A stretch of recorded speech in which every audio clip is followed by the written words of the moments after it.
This video represents the remainder of the class presentation that we were not able to get to in the allotted time on January the 30th. And this presentation includes the remainder of the questions on on types of audit risks, or risks, the different type of risks that the auditor needs to recognize during an audit. Also, the remainder of the presentation provides information on internal control, and that includes the inherent limitations of internal control, the control environment, risk assessment procedures, control activities, information systems, and monitoring. So all these items, these 6 items, compose a structure of internal control within a company. So let's go on and take a look at the remaining questions on audit risk. So this is a continuation of our questions from our January 30th class. Okay, we just completed question number 6 and went over the answer. Now we're going to take a look at question number 7.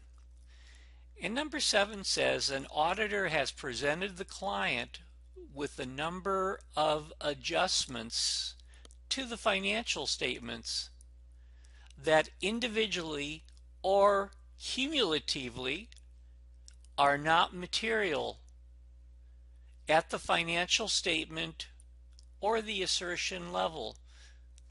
The client has refused to make the auditor's adjustments.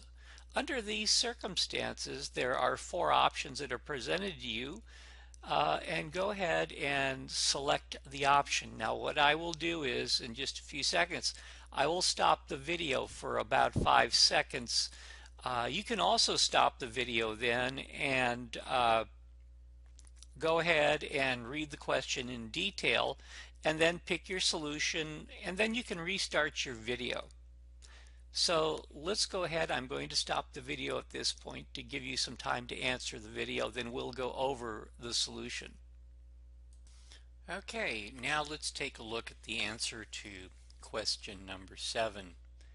And if you selected B, state that the financial statements are free from material misstatements, you'd be correct. Again, what the problem stated was that there were a number of adjustments that could be made to the financial statements, or should be made to the financial statements, but none of the adjustments individually or cumulatively are material to the financial statements. So you're asked to come up with the correct answer, and the correct answer in this case would be B.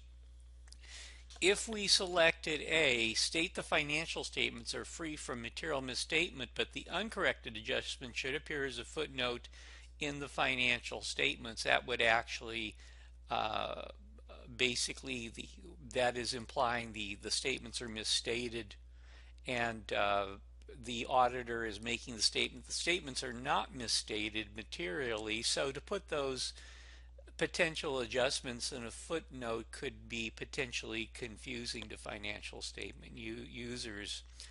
C is state the financial statements result in a qualified, in effect a modified opinion, in that the adjustments were not made. Well, if the financial statements were fairly stated, there is no reason to issue a modified opinion. D is disclaim an opinion on the financial statements. Since the client did not adjust the financial statements, we only disclaim an opinion when we do not have enough information to render an opinion. So the appropriate choice again would be B. Let's go on to the next question, which would be question number 8. And it says the risk that an auditor will conclude based upon substantive test that a material misstatement does not exist when such a misstatement does exist is called. So again, stop this video, and then when you're ready, restart the video and review the answer.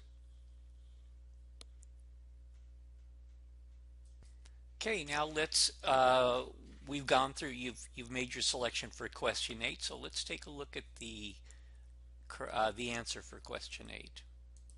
And in this case, the risk that an auditor will conclude based upon substantiative tests that a material misstatement does not exist when such a misstatement does exist is called B, detection risk. And if we go over the risk process, we can look at the all these items that are risks to financial reporting that could cause a material misstatement.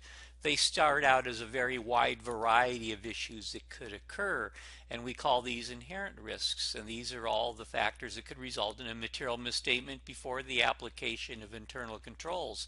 Well, when the client applies their internal controls against those risks throughout its business policies, processes, and procedures, what happens is hopefully most of those internal control risks are going to directly or indirectly detect any inherent risks, any material misstatements due to any type of inherent risks in financial reporting.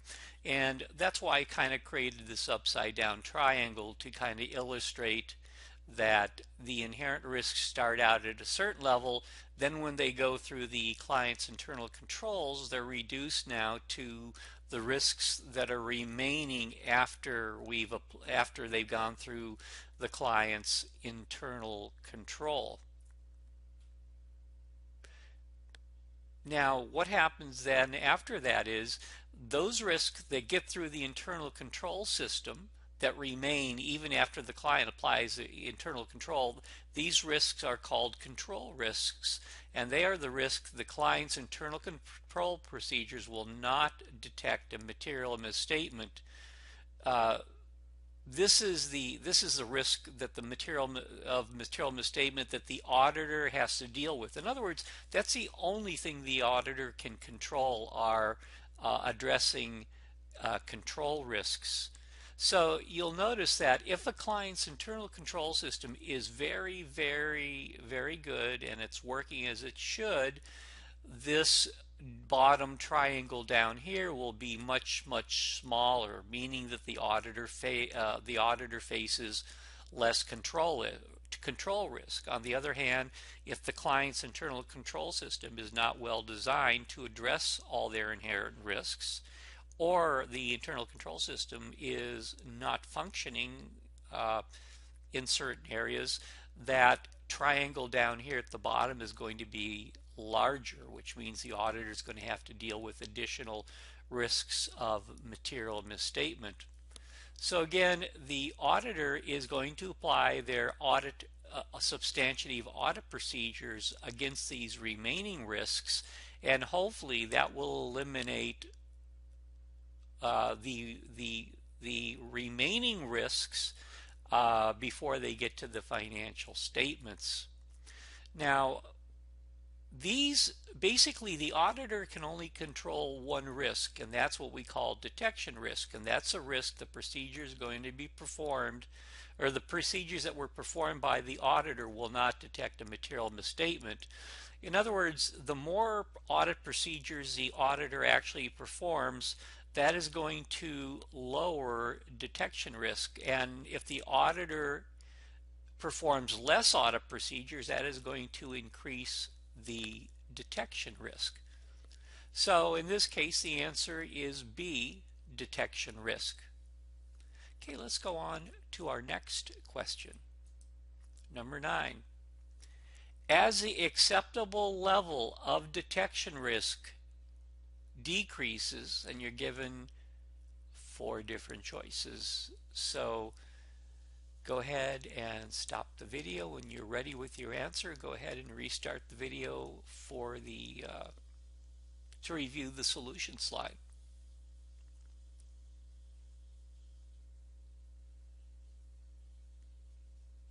Okay, let's go ahead and take a look at the solution slide.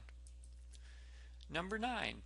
As the acceptable level of detection risk decreases, the answer would be A, substantive testing would be increasing. Now, again, we're going to go down here to the bottom of the slide and we're going to look at detection risk. And detection risk is a risk the procedures that were performed by the auditor will not detect a material misstatement. So that's detection risk. And what we say is if the auditor increases the amount of substantive testing that is done at this point, that is going to decrease the detection risk.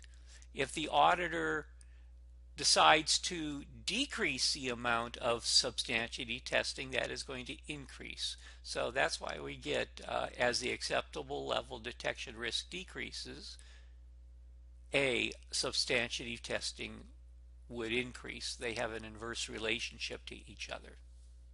Okay, let's take a look at number 10 regarding audit risk. Of the following components of risk, which component may the auditor control? At this point, stop your video. When you've come up with your own solution, go ahead and restart the video and review your solution slide. Okay, now let's take a look at the solution to number 10. Of the following components of risk, which component may the auditor control? And the answer to this is A, detection risk.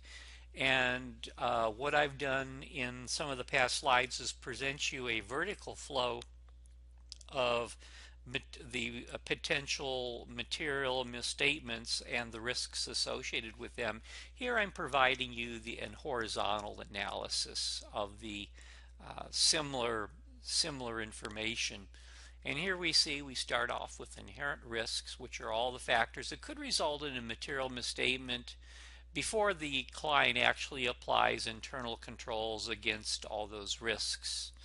And at this point, the client applies the internal controls, but there are some situations where some of those risks may flow through the client's internal controls and actually make it through. So those items would be referred to as, that section would be referred to as a control risk, and that's a risk of the client's that the client's internal control procedures will not detect a material misstatement. So at this point then, the auditor will apply substantive testing to look for the particular control risks, basically, and but still, even after the auditor applies those substantive tests, there is a possibility that some of those risks that could cause a material misstatement could still get past the auditor's substantive type of testing, and that's called detection risk, and that's a risk of procedures performed by the auditor will not direct a material misstatement. So if you want to decrease detection risk, the auditor has to perform more substantive testing. To increase the detection risk, the auditor would apply less substantive testing. So in this case, the answer is 10A. That's a risk that the auditor can control by applying substantive testing. So with that, that's the end of the different types of audit risks in this presentation. Now we're going to go on to an extremely important part of audit, or of the audit process, and it's called internal control. And the objective of the auditor is to identify and assess the risk of material misstatement, whether due to error or fraud, at the financial statement and assertion level. Now, the auditor achieves this objective through the understanding of the entity and its environment, including the entity's internal control. Because think of it this way, the internal controls are the line of defense that the entity uses against material, the possibility of material misstatement. So the auditor achieves this objective through an understanding of the entity and its environment, including the entity's internal control, to provide a basis for designing and implementing responses. In other words, the substantive testing, which includes the nature of the test, the timing of the test, and the extent of the test to basically to detect potential misstatements. So we're placing a lot of reliance on the internal control structure built by the client. So as an auditor, we really need to know a lot about internal controls and how they function, their limitations, and so forth.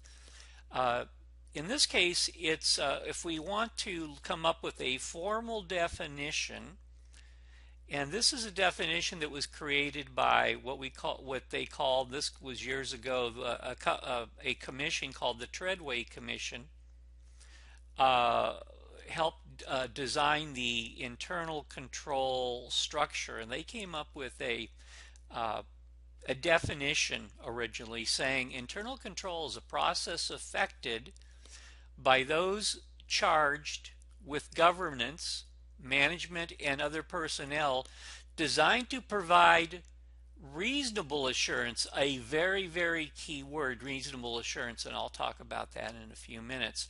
Reasonable assurance regarding the achievement of objectives related to the reliability of financial reporting, the effectiveness and efficiency of operations, and compliance with applicable laws and regulations. Now up here I talk about the word, or I say reasonable assurance. And what that means is that an internal control structure is designed to provide reasonable assurance because nothing is perfect. In other words, there could be a deficiency in internal control structure design, or there could be cases where individuals make mistakes, or there's a glitch in a system that allows the potential for a material misstatement to occur, or there could simply be people make mistakes, and so all these sort of things can happen. So an internal control system cannot provide absolute assurance. It can provide reasonable assurance.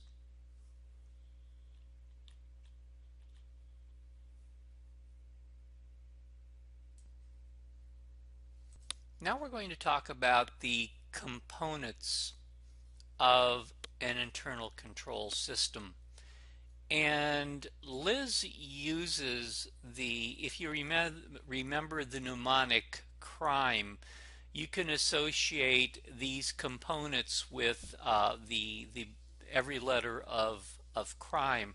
And again, using mnemonic is makes it a little bit easier when you have to remember some of the details of a particular structure process. So we're going to go over crime.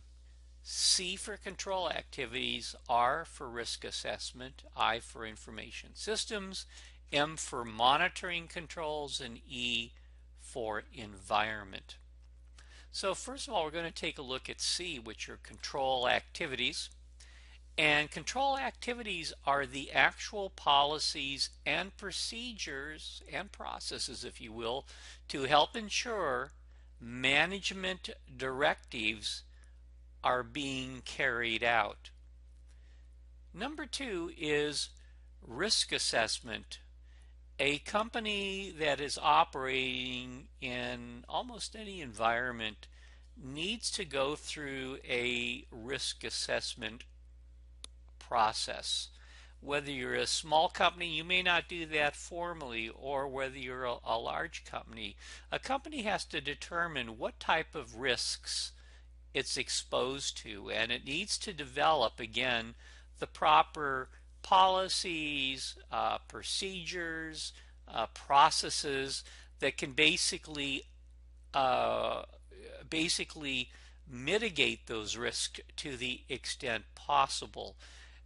So the entity itself has to go through a process that says these are all the risks that we think we're exposed to. Now, how are we dealing, or how are we going to build some type of process or structure to mitigate that risk to the extent possible? So a company has to do a self-examination and understand where their risks are and create basically processes to address those risks. Information systems, that's the I part of crime. And these are relevant business processes that support the identification, capture, and exchange of information and that should be in a timely manner to enable employees to carry out their responsibilities in an efficient and effective manner.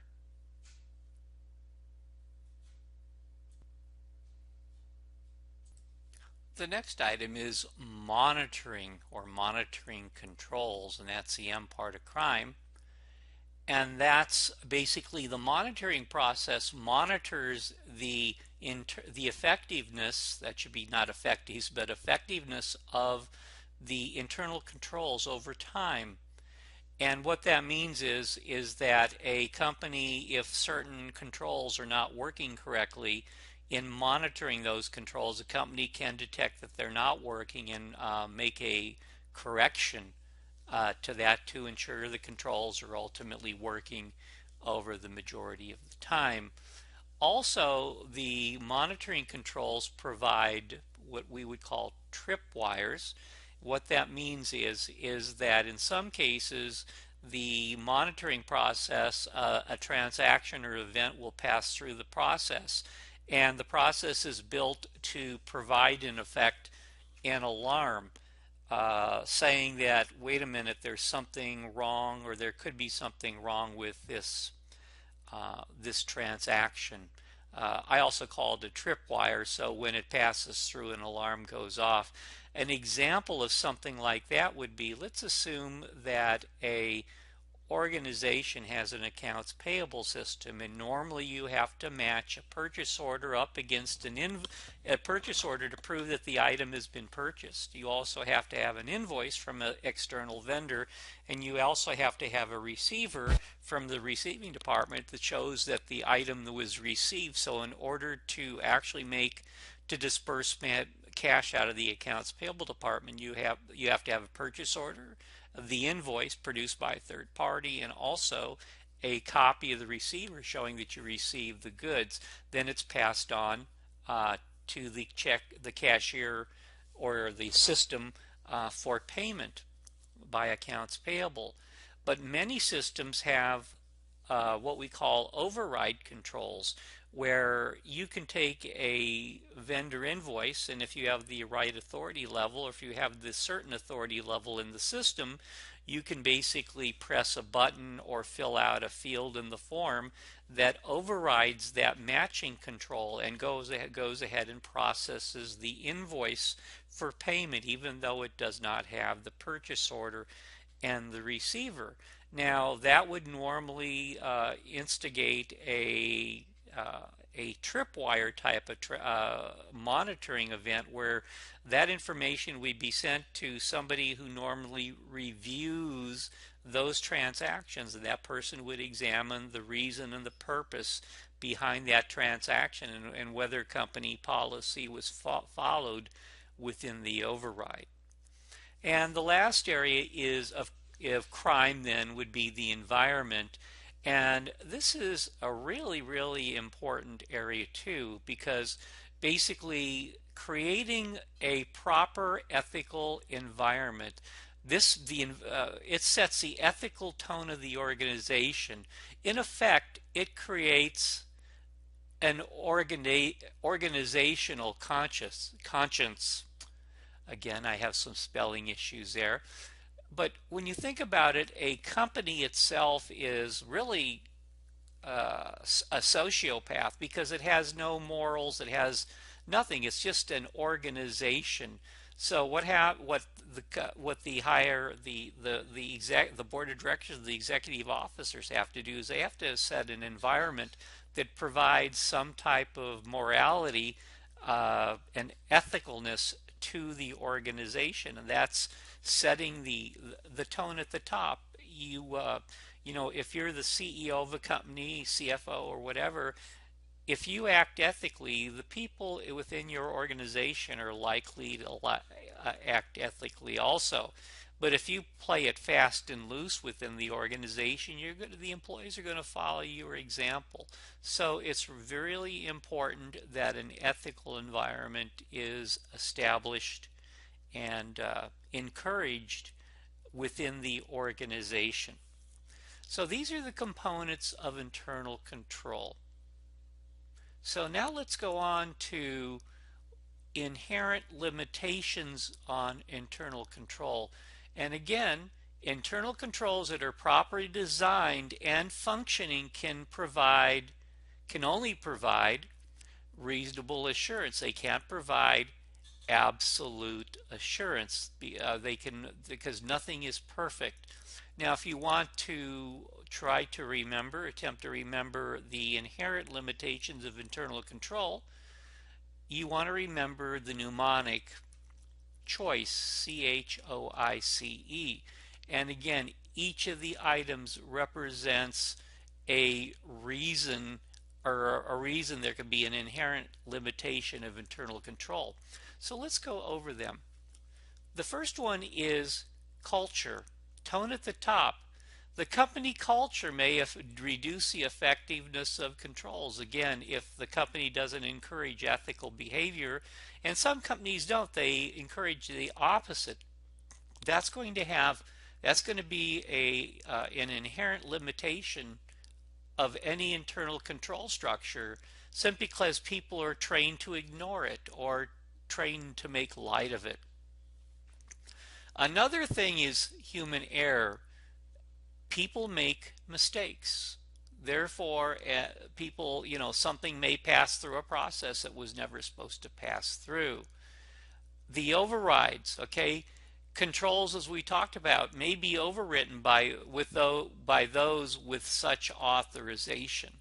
That's another inherent limitation. Incentives. If management increases incentives, the controls that surround those areas of incentives may be ignored, or the effectiveness of the controls may be reduced. Collusion.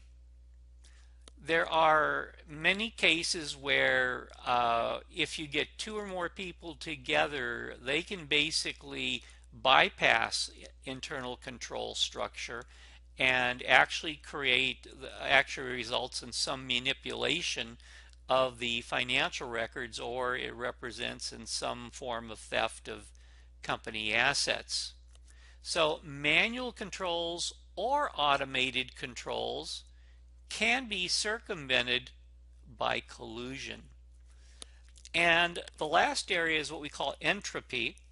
And what that means is, if you've taken a physics class, it means the same thing in physics, where in physics, over time, systems tend to break down.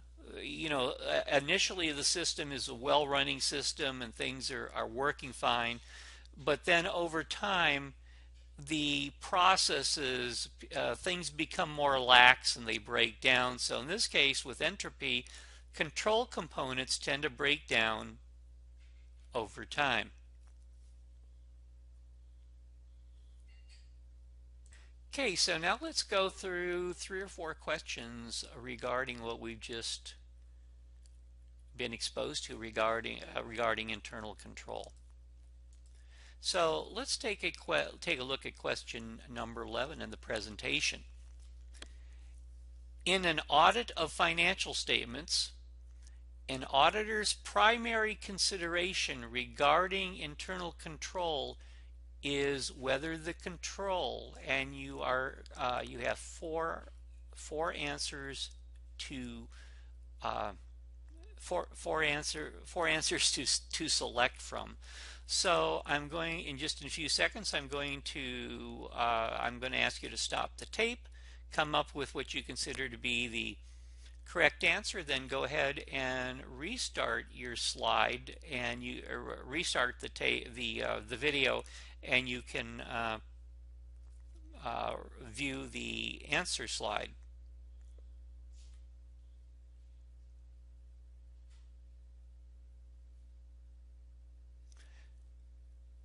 Okay, let's go on and take a look at the answer to number 11.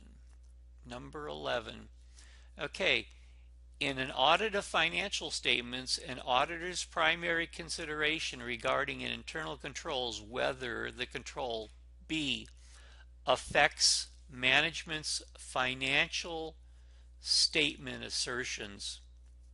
And again, what we need to remember is the objective of the auditor is to identify and assess a risk of material misstatement, whether due to fraud or error, at the financial statement and the assertion level. Now, if we take a look at A, C, and D,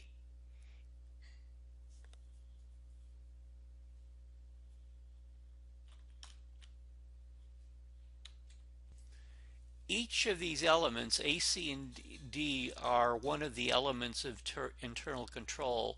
But again, the objective of the auditor is to identify and assess a risk of material misstatement, whether due to fraud or error, at the financial statement and assertion level.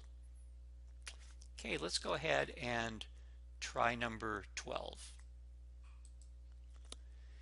An auditor uses the knowledge provided by the understanding of internal control and the assessed risks of material misstatement primarily to, and you have four answers to choose from. So go ahead and stop the video at this point, and when you're ready, restart the video, and you can review the solution slide. Okay, let's take a look at the solution slide for number 12. And the answer is, an auditor uses the knowledge provided by the understanding of internal control and the assessed risks of material misstatement primarily due to D. Determine the nature, timing, and extent of substantive procedures for financial statement assertions. And again, if we go down to the second paragraph, in our first slide on internal control, the auditor achieves this objective, which is the objective of the auditor up top there. The auditor achieves this objective through the understanding of the entity and its environment, including the entity's internal control, to provide a basis for designing and implementing responses. And those responses are the risk of material misstatement, and those responses are substantiative testing as far as nature, timing, and extent of the substantiative test to basically to detect potential material misstatements.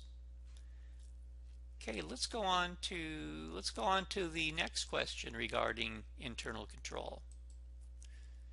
Internal control, the primary objective of procedures performed to obtain an understanding of internal control is to provide the auditor with, and again you're given four choices.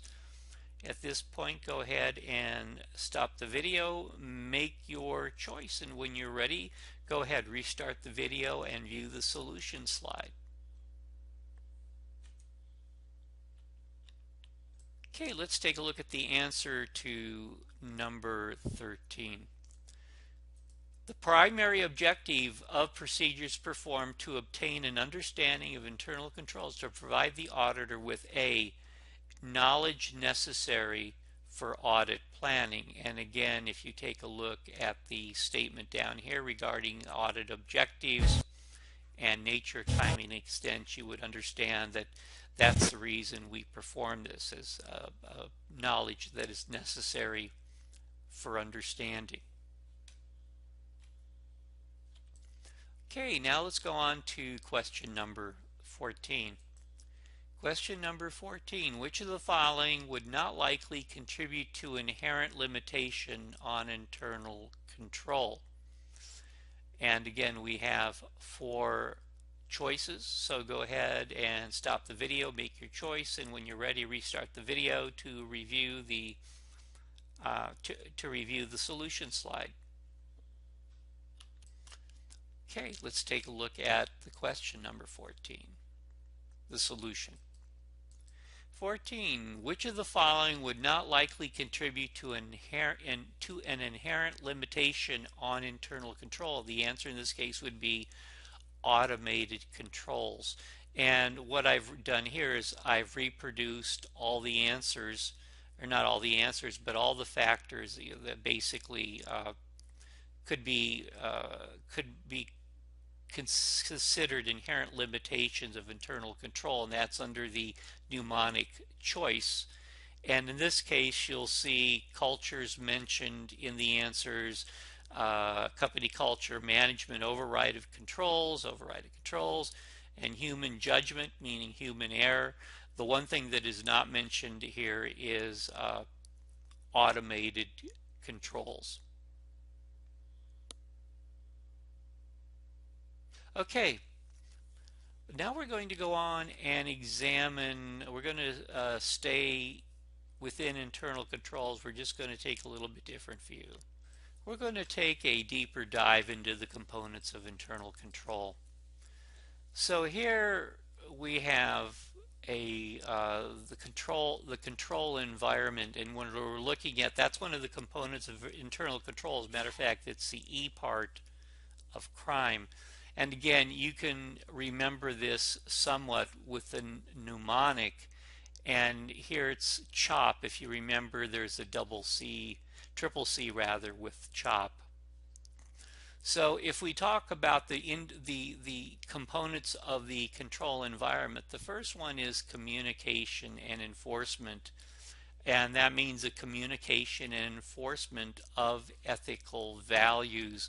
In other words, people are treated the same whether you're the CEO of the company or a clerk. If you violate some company policy, you are subject to some form of disciplinary action, and probably it should be the same type of disciplinary action. Okay, competence. That is a huge area where people should have the requisite skills for the functions they perform. If you have people who are an integral part of the internal control structure who really don't understand what they're doing, they're not going to be able to be a competent part of the internal control process. Culture, again, tone at the top, and again, that's hugely people will behave like their management superiors.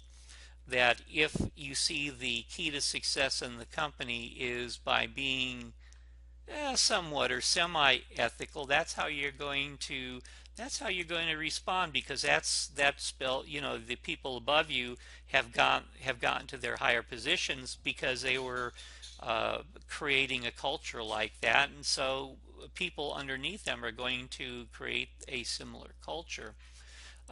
Human resources, recruiting, training, and evaluating all employees, that's also extremely important. It goes up to it talks to competence, because when you're recruiting people, you want to recruit the people who are competent to perform their jobs.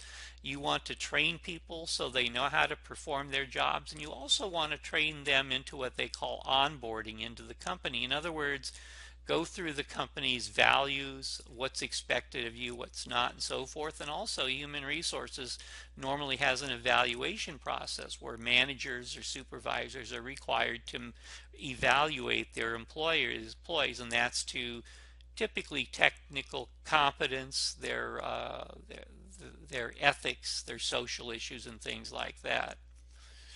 Organizational structure is another very important area, and that basically means the lines of authority, who reports to who, or what level, what dollar level, or what type of transactions can a person authorize. So lines of authority and responsibility are clearly defined and people are not confused.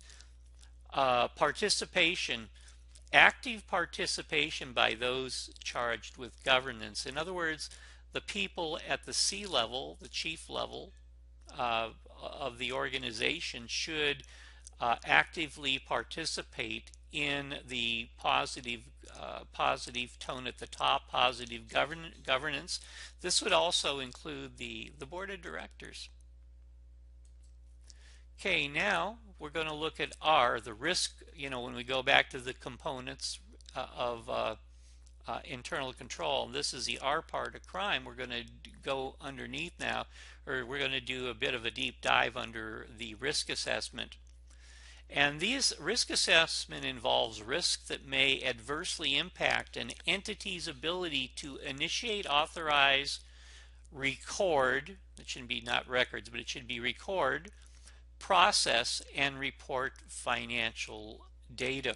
So these are the items that can impact in the area of risk, and that includes things like changes, and these are the sort of things that the auditor needs to look for when they're looking at the system of internal control, because any of these factors can impact the internal control structure of an organization.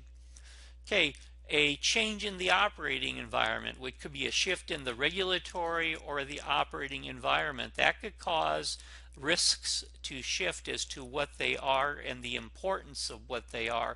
So when there's a change in environment like that, the auditor needs to go through and make sure that the internal control structure has also adapted to those changes. New personnel, if there's a heavy turnover of personnel, that's normally a potential risk factor, because the company may be hiring people who are not necessarily compatible with the company's culture or their internal control systems. New or revamped information systems, meaning changes to management information systems. When we go through a systems change, many times, again, that shifts the issues of it may close off some internal control issues, risks of material misstatement, and it may open up some other doors for risk of material misstatement. So when a new system is put in, we need to make sure that that's basically the company or the auditors considering the shifting of risks due to that system. Rapid growth, where companies rapidly grow out of their existing controls. They have an existing control structure and it would work quite fine for a company of its size, but as it grows bigger and bigger and bigger, it may grow out of that internal control structure. So the auditor needs to be aware of that. New technology, which is integrating new technology into production or business information processes. So again, new technology can create additional risk. It can eliminate some risk, but it can also create additional risks. And so when new technology is being introduced into a company, the auditor has to be aware of what that is and how that's going to impact the risks. New business. And when a company acquires another business, and many times it's a matter of inexperience relating to a new business, and or that if that business, or if you're expanding to a foreign operation, that opens up a lot of risks that the acquiring company may not even know about, because now they're in a new culture, they're in a new environment, or they're in a new business with a whole bunch of business principles that are different than they're normally used to. So again, that could be in effect a red flag warning of additional risks under risk assessment. Another area that the auditor needs to be aware of that could cause additional risks is restructuring, because when we restructure a company, the organizational control systems and management are going to change, and again, that may close some risks to risk to material misstatement, but on the other hand, it's more likely to open up risks because, again, in restructuring, there can be confusion, and there can be a number of balls that are dropped, so to speak. If there's new generally accepted accounting principles where there is a change in one or more methods of accounting due to some new accounting pronouncement, that also has to be I wouldn't say a red flag, but it also, the auditor needs to acknowledge that as a risk. And why do you guys think that the meeting between Nixon and... Because when we're starting a new accounting process or a new accounting procedure or new accounting, again, the auditor has to make sure there are policies, processes, procedures to process the new method of accounting in an accurate, proper way. And the last area is economic conditions. If there's a change in economic conditions, many times, especially if there's a downturn, many companies will then try to do more with less, meaning less people assigned to something that was normally assigned as a major control procedure. So if you have a change in economic conditions, you may have a situation where people are taken off out of one area and moved into another area to meet demands of an increasing economic condition, or as I mentioned earlier, they're simply laid off because they no longer want to pay for those additional people, which again could impact the internal control structure within the company.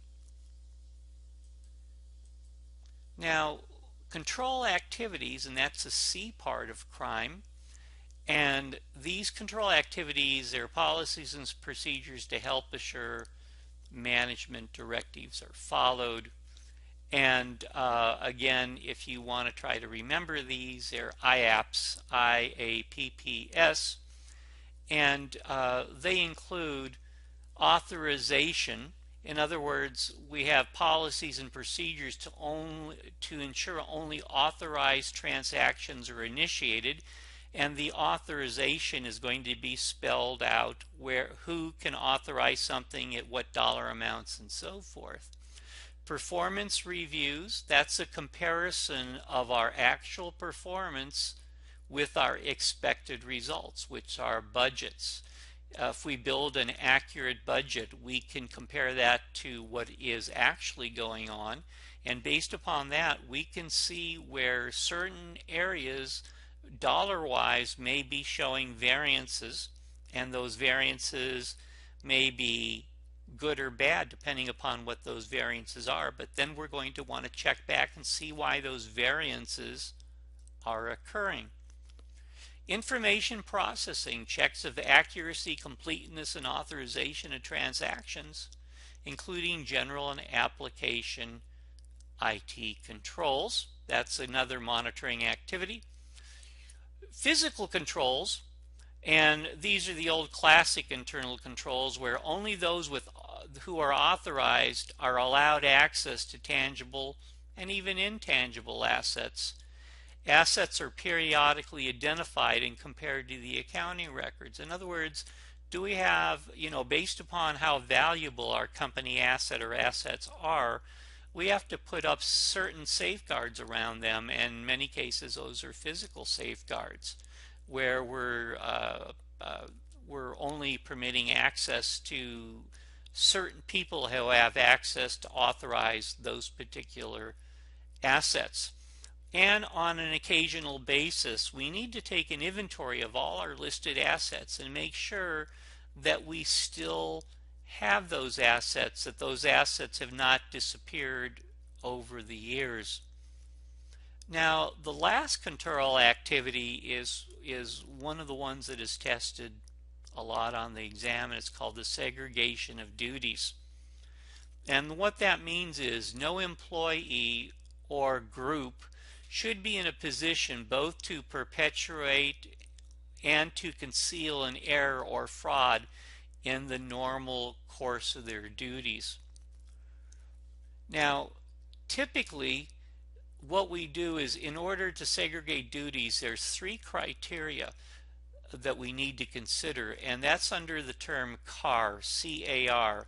The first thing is, or I shouldn't say the first thing, but these three functions or these three duties need to be separated from each other. In other words, no one employee should have more than one of these duties, such as the custody over an asset. In other words, the responsibility for that asset. People think the word asset, well, that means custody of a machine or custody of some hard tangible asset. It can also be custody over items that are somewhat intangible, such as accounts receivable. The person who's in charge of receivables basically have custody over those receivables. Okay, so custody over the asset. A, for authorization of any transactions regarding the asset, and R, record keeping for the asset. So we don't want to combine or commingle these three duties. These three duties should be performed separately by separate people within the company. Okay, now we get on to information systems and the I part of crime. And that can include manual and automated processes. And when we take a look at that, manual processes can be just as much information systems as automated processes.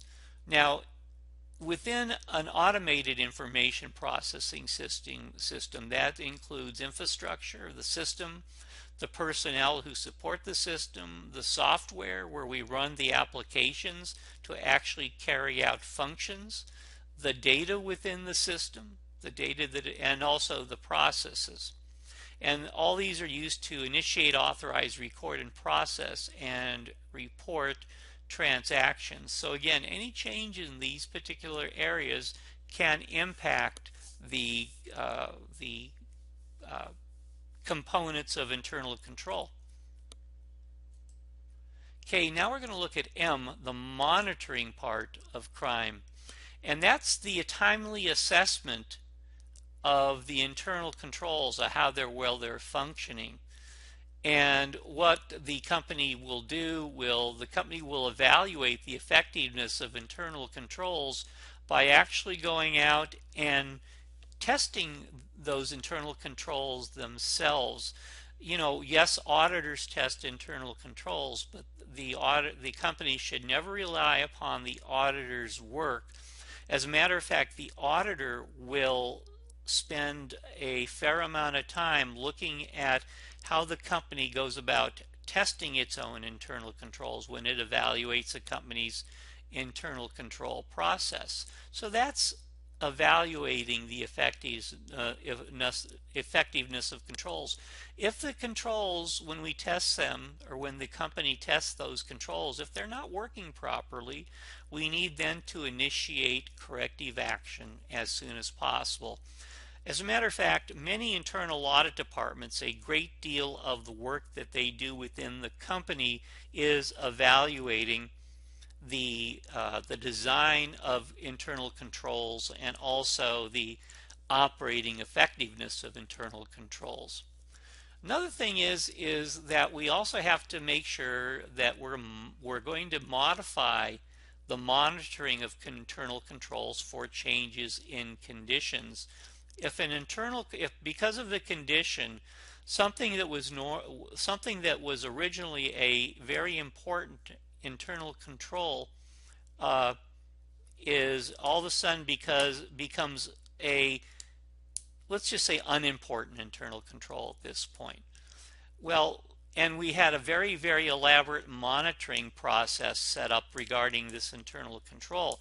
Well, if the conditions change and that internal control goes from critical to basically cursory, we don't want to devote a lot of resources to worrying about modifying the monitoring of that control. We want to devote those resources to other controls that are critical to the financial reporting process.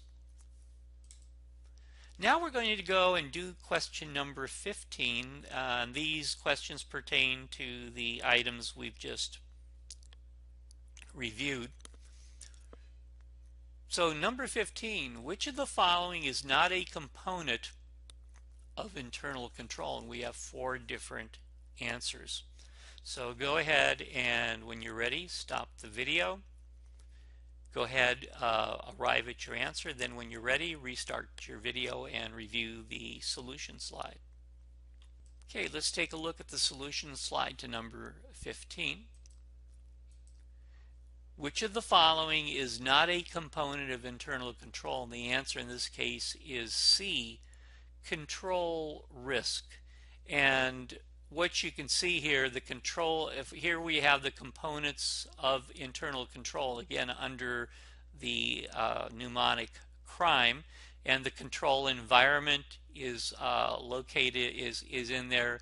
The monitoring of controls is as part of crime, and information systems is part of crime. But you can see control risk is not, so the answer would be C, control risk. So again, that's why it helps to understand these individual components dealing with internal control, the components of internal control. Okay, let's try number 16. Which of the following elements are part of a control environment? We're given 3 different elements and we're given 4 combinations of choices. So again, please stop your video when you've made your choice. Go ahead and restart the video and we will go we'll go over the solution slide.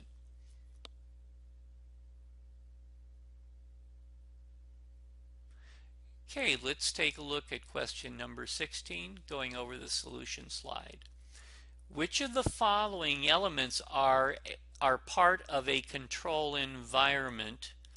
And we're given 3 different elements: active participation by those charged with governance, promotion of ethical values, and also organizational structure. So what we need to do is we need to look at the control environment and the individual components that are associated with the control environments, and that's where we get with the CCC CHOP. So what we need to do is we need to understand which of these items are included in the are part of the control environment, and we're going to see active participation by those charged with governments, promotion of ethical values, which would be tone at the top, and the organizational structure. So all 3 of these items would be components of the control environment, and we would pick then A, which is 1 and 2 and 3. Those would all be yes. Okay, let's go on now to question number 17. Number 17, which of the following would not be a compatible segregation of duties? So which of these, if combined together, would not be a compatible segregation of duties? And again, I will give you the hint: segregation of duties involves the abbreviation CAR. So go ahead and arrive at your solution. Again, CAR being the mnemonic. So go ahead and arrive at your solution. Stop the video, go ahead and arrive at your solution, and when you're ready, restart the video to review your solution slide.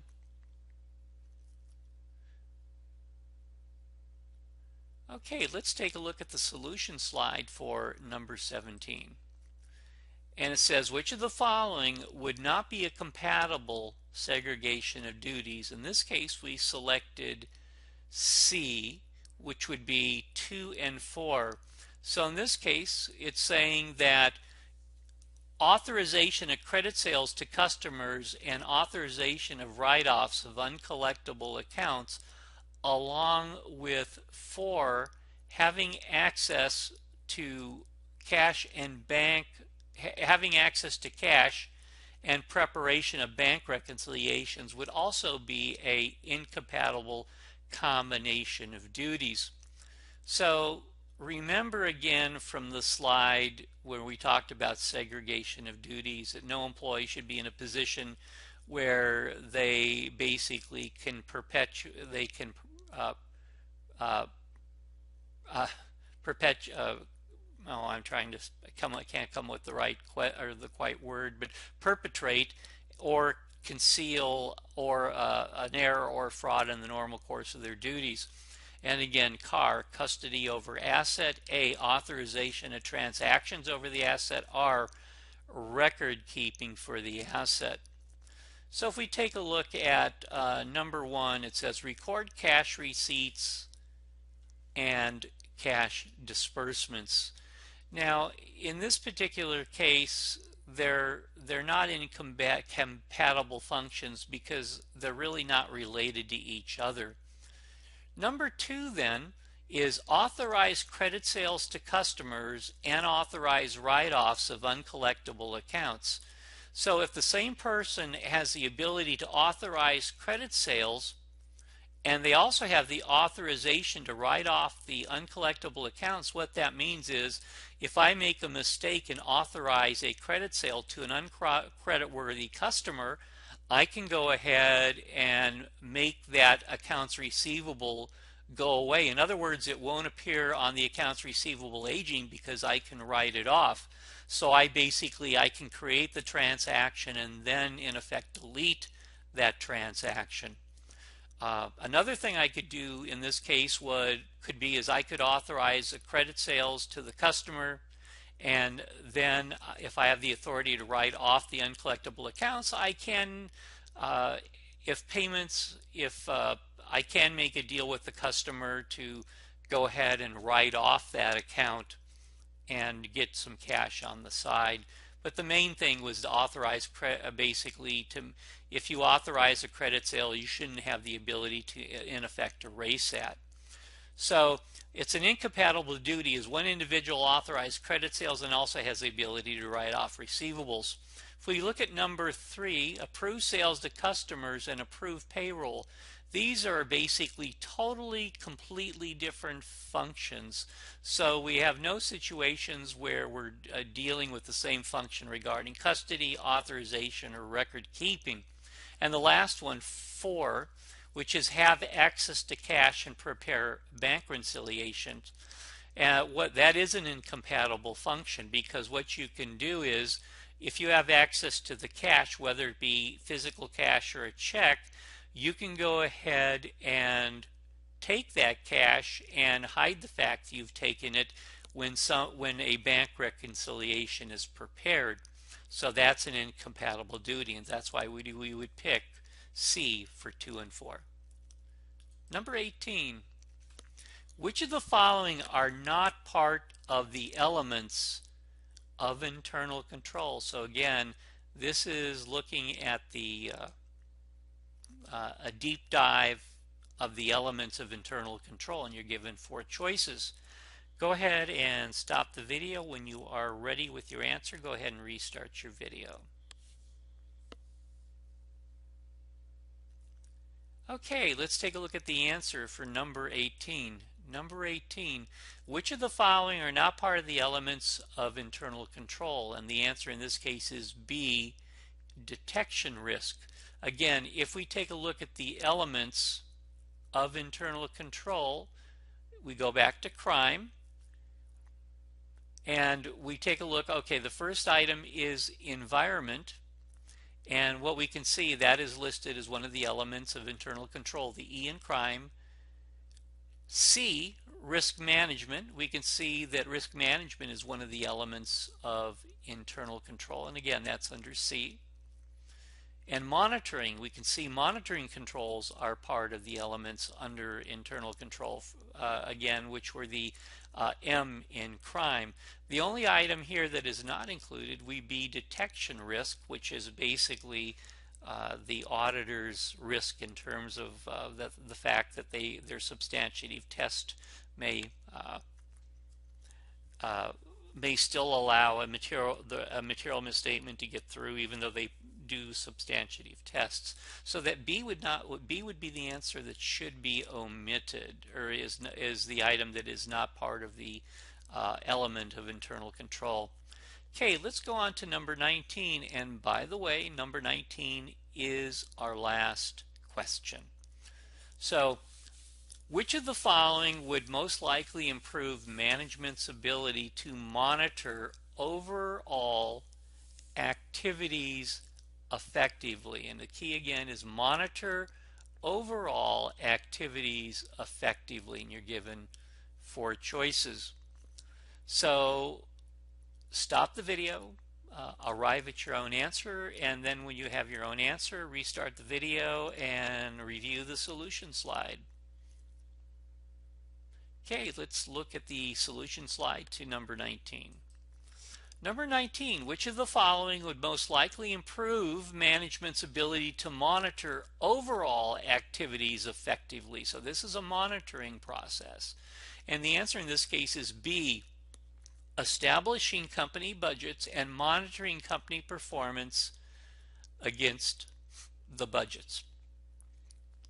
So with that, that is the final question and the final portion of our video presentation. If you've gotten through this whole video presentation, thank you for your tenacity, and we'll talk later on. Bye-bye.